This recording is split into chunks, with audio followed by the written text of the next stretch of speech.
All right, welcome back to another episode of Raw Built. It is currently 10:15 p.m. This is the fourth one that I'm going to record today because Caleb will not let me go to sleep. And you like it! This is too much, dude. This video is crazy.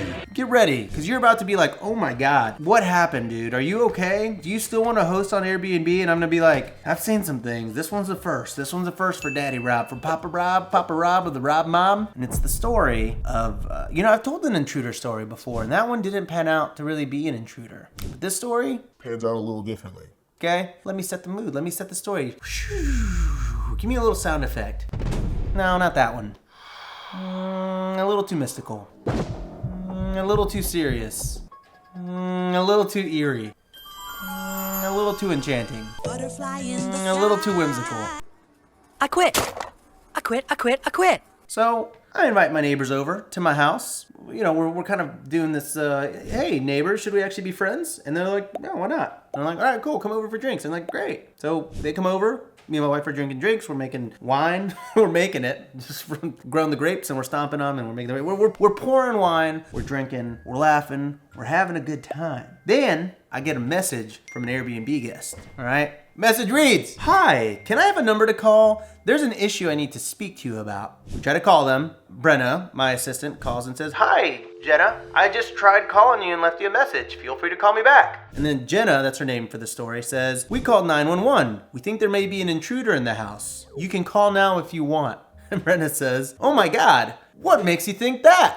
Imagine this. You come to the Airbnb and you say, hey, I think there's an intruder here. And so, of course, the first thing you do is you grab your phone and you message your Airbnb guest and you say, hey, can you give me a call? Can you just give me a quick call? I'd like to chat with you about something. Not a big deal, just when you get a second. And then we're like, well, we tried, what's up? And they're like, we think there's an intruder in the house. And it's like, oh my God, call 911. Why are you texting me about this right now? You know, whenever you when you call like a hospital or you call a hotel or like an apartment complex after hours and they're like, if this is an after hours maintenance issue, call this number. If it's an emergency, call 911.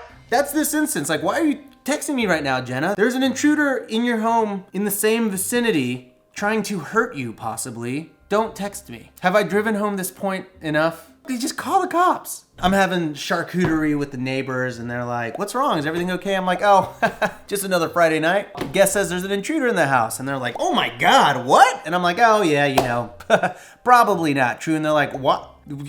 What? And I'm like, yeah, they said there's an intruder and they sent me a message about it. Haha, stupid, right? And they're like, why are you so calm about this? And I was like, I don't know, because probably it's not true, because guests are dumb. They always leave doors open and bears break into the house when they leave the door open. That's a callback to another video that may or may not have been posted by now, but if it is, go watch it. So anyways, I'm like, yeah, it doesn't matter. So tell me, you said that your brother graduated from where? And they're like, dude, why are you glossing over the fact that there's like a burglar in the house of the Airbnb? And I'm like, it's fine, leave it alone. They're dead. They're dead and they're not coming back. So anyways, we're like talking and Brenna's like, can you call me? And I'm like, oh, farts. That's not ideal. When Brenna says, hey, can you call me? Shit has hit the fan appropriately. I'm like, okay, be right back. Excuse me, I still want to hear where your brother went to college, okay? Be right back. So I go to my room and I have a private conversation with Brenna. I'm like, what's up? What's going on? Give me the down low. And she's like, okay, there are cops at your house. And this is West Virginia. So I don't know if that's relevant. That probably is. Shit goes down in West Virginia all the time for my Airbnb portfolio. And she's like, look, cops are at your house. I just spoke to them. I was like, well, what's your read? And she's like, well, at first I thought that they were being kind of just like paranoid ladies. She's like, I'm a girl. Haha, I get done. I get scared in my head about it. Two girls are by themselves. They probably got scared too. And I was like, okay, that's fine. I was like, yeah, but what did the cops say? Brandon was like, I tried to explain to the cops that, we've had things like this happen before. Cue in the studio story with that intruder before that didn't pan out. And so the cops are like, no,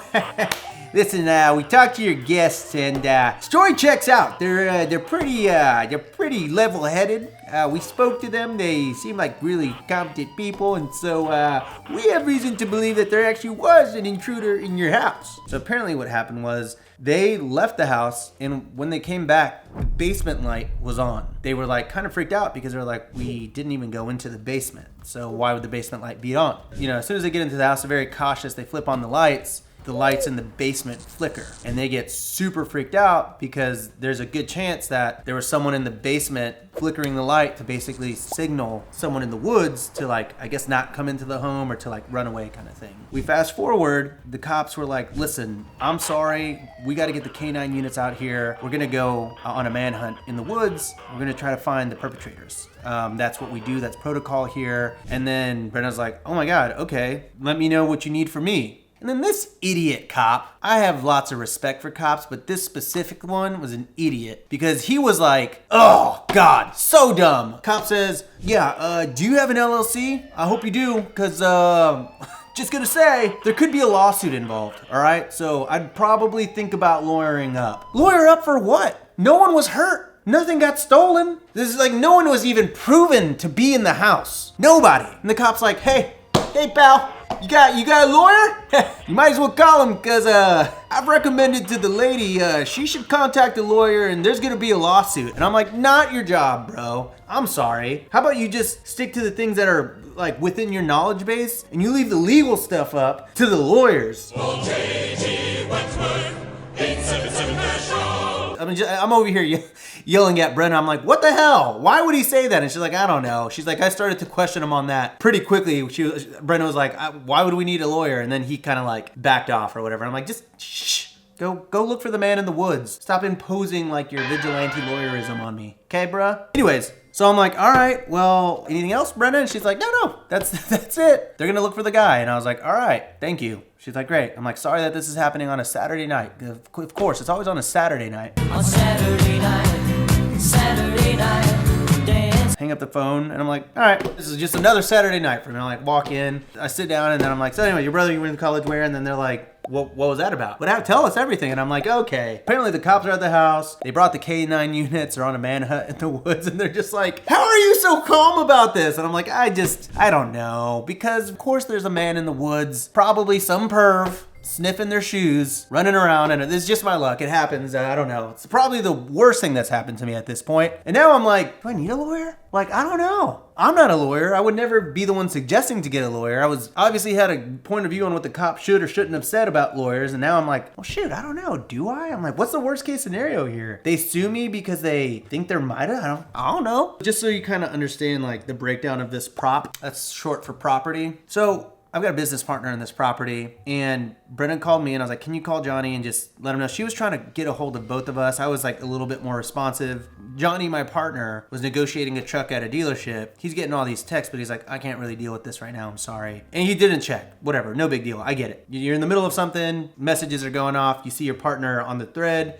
you're like, oh, he's probably got it, right? So we don't really hear from him. And cops call us back and says, hey, dogs didn't find anybody. We're gonna pack it in. And I'm like, cool, you should get a lawyer. Cause I'm gonna, I don't know, I might sue you, who knows? I'm like, doesn't feel good, does it, pal? Right? Dumb thing for me to say. Now, you know what? Let's move on. So we reach out to the guest and we're like, I'm sorry, like, you know, this has never happened before. Please know, like, it's not really something we can control if someone breaks into our house, but what would be the best course of action here? What do you want from us tonight? And they're like, we just wanna go to a hotel and we don't wanna stay here tonight. And we're like, that's fine, no big deal, like, go. Like, we're gonna refund you. We're so sorry this happened. And they're like, thank you so much for understanding. We're gonna get out of here. And we're like, okay, great. They pack up. Finally, my business partner finally calls Brenna, and she's like, explains the whole story to him, and he's like, well, there's a light switch in the kitchen that turns on the kitchen light, but it also turns on the basement. And so Brenna's like, okay. You ever think that maybe like answering your phone during this entire tragedy like might have been relevant? Like you had to buy a truck in this specific night? And he's like, I'm sorry, I didn't know what was going on. So we call the guest and we're like, hey, I don't know how to tell you this, but there's a light in the kitchen that controls the basement and it switches it on and off. Is there any chance, maybe, do you think maybe you might have switched that when you walked in? Brenna said that. They had like a long sigh on the phone and they're like, yeah, that's possible.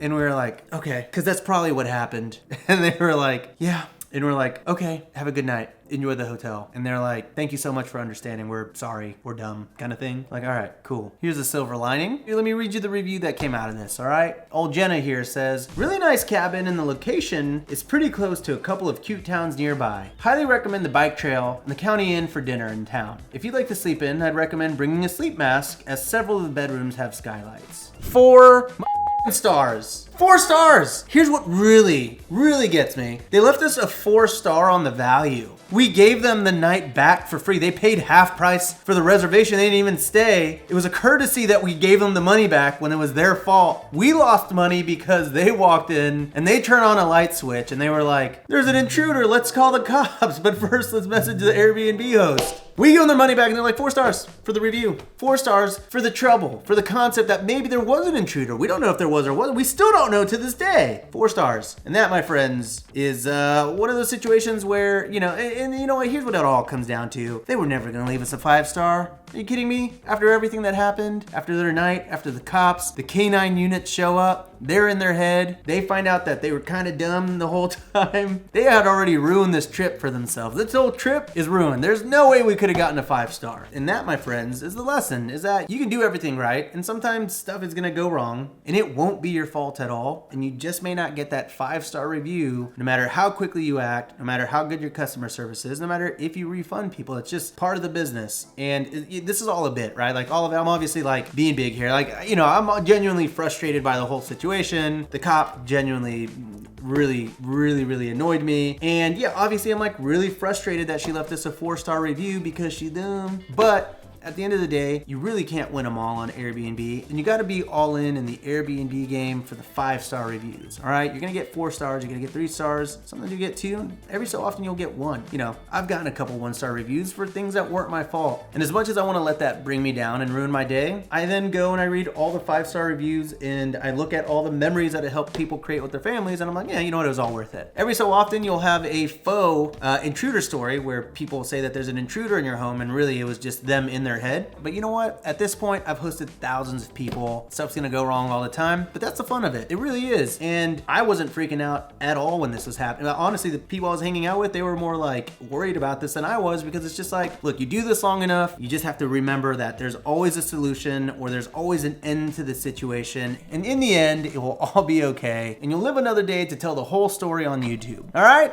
So if you wanna learn about how to handle these situations and the customer service that goes along with it, and if you wanna learn how to analyze deals and find deals and operate and run your Airbnbs and automate them and design them and learn the entire blueprint for starting your short-term rental journey, then consider enrolling in Host Camp, my 12-month mentorship program. Look, I know these stories sound crazy and they're kind of scary, and a lot of people will hear them and be like, see, that's why I don't ever want to get into Airbnb. But I will teach you to not be scared, and I will teach you how to handle these situations. I promise to give you the confidence you need to take the plunge and get into this wacky ride we call short-term rentals. All right? So if you want to book a call with my team, you can head over to hostcamp.com or click the link in the description down below. And also, thanks again to Here Vacation Rentals for sponsoring today's video. And that's it. That has been another episode of Raw Built. Catch you on the next one. All right. Bye, everybody. See ya.